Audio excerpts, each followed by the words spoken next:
I am joined by Kurt Weinsheimer, Chief Solutions Officer for Sojern, coming to us from San Francisco, California. How are you? Doing great.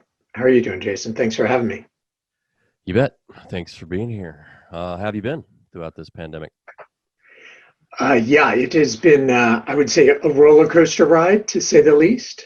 I think 2020 was, definitely from a professional standpoint, worst year ever.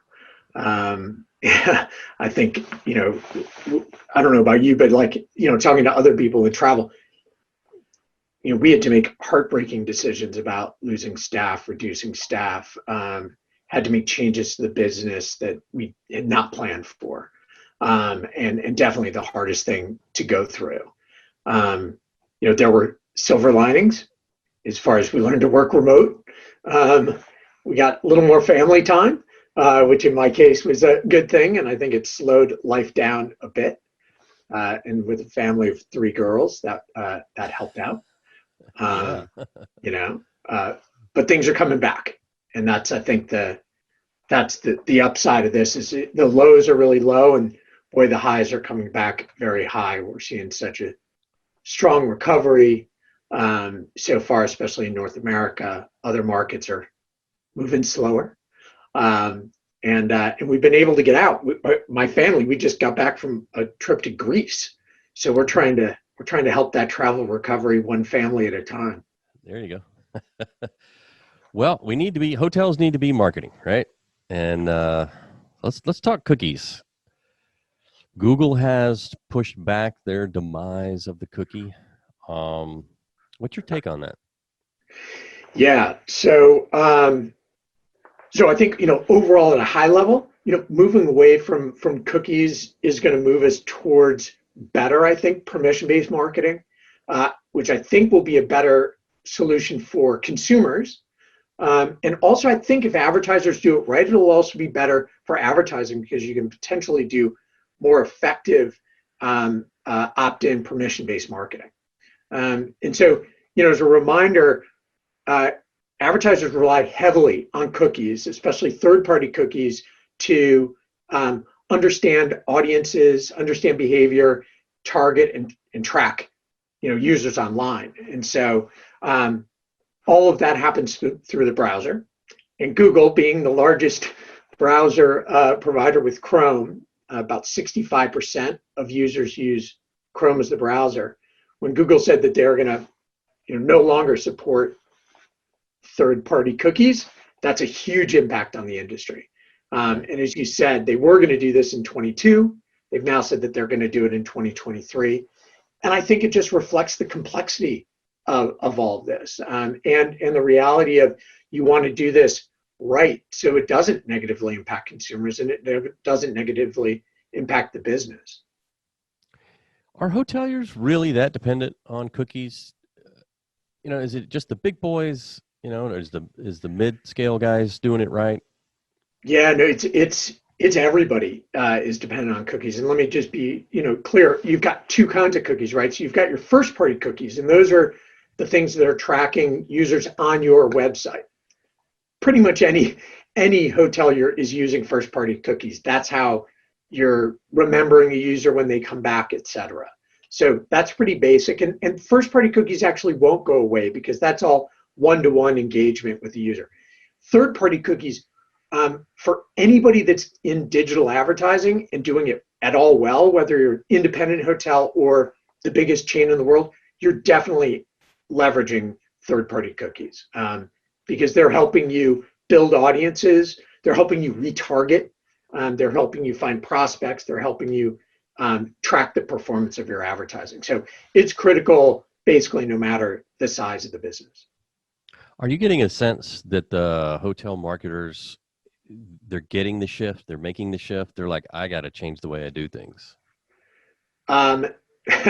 No. Actually, it really depends. Kind of to your point about, is it really just the big guys? The big guys are getting it, and we're working with a lot of hotel chains that and hotel groups that are leaning into what a cookieless world will look like. And they are starting to prepare.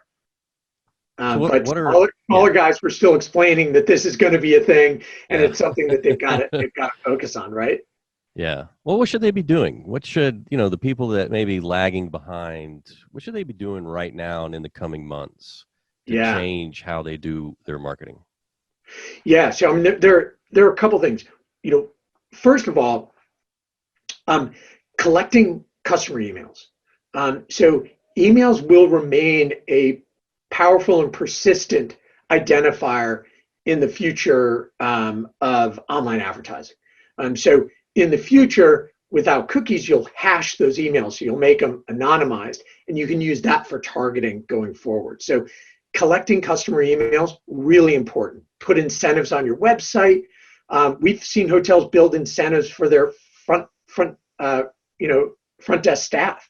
Kind of the more emails you're collecting, it's a smart thing to do because you want it if somebody booked online. Booked via an OTA, so you can get that information, and it's good then for future targeting and tracking. Mm-hmm. The second thing that they can be doing is start really activating historical booking data. So that's taking your CRM data, going after OTA bookers and so forth, and trying to drive them direct. And that's, again, using first-party data that you have and activating that online. So now I think marketers have got to be branding. I mean, they got to be creating demand. I mean, it's less about the click, and it's more about endearing the market. I think this plays a big role in that. I mean, what are your thoughts? Yeah, I mean, it's critically important. I think you're right. In the good times, everybody kind of just went to the bottom of the funnel. It would catch what they could get in the net. You've got to be a lot more proactive, and so that's where you've got to venture into channels like metasearch, where consumers are raising their hand and saying, "I'm searching for stuff." It's moving into social more aggressively and getting into what we call contextual targeting, which is based on the context or the content of what somebody's reading, watching, etc. You're advertising in there. So the good thing about those is those are also more cookie-proof channels, because you're going after a higher level based on awareness, based on driving audiences. Why don't you explain a little bit about Sojourn in case those who might not be that familiar with you guys, what you guys do, what you guys are doing now, especially in this new environment, or as the environment is going to start changing? Yeah, right. So, at Sojourn, we're really here to help travel marketers, mainly hotels, attractions, tourism boards, drive direct demand online. And so whether that's online from a desktop standpoint or online from a mobile standpoint, it's empowering them to understand, identify, and target users so they can really drive them from kind of dream to destination, and doing that through multi-channel advertising. So that's helping hotels advertise on Facebook, Instagram, search, metasearch, display, video, etc., and using data-driven technology to do that. So we're identifying users, identifying audiences, and then using that information to target the most likely users to be attracted and converting for your hotel. So we're working with literally thousands of hotels and attractions and tourism boards around the world, helping them solve kind of the future problems and challenges of activating and engaging consumers online. Very good. All right, Kurt, I want to thank you for joining me, sir. Definitely. Thanks a lot for having me. You bet. Appreciate it.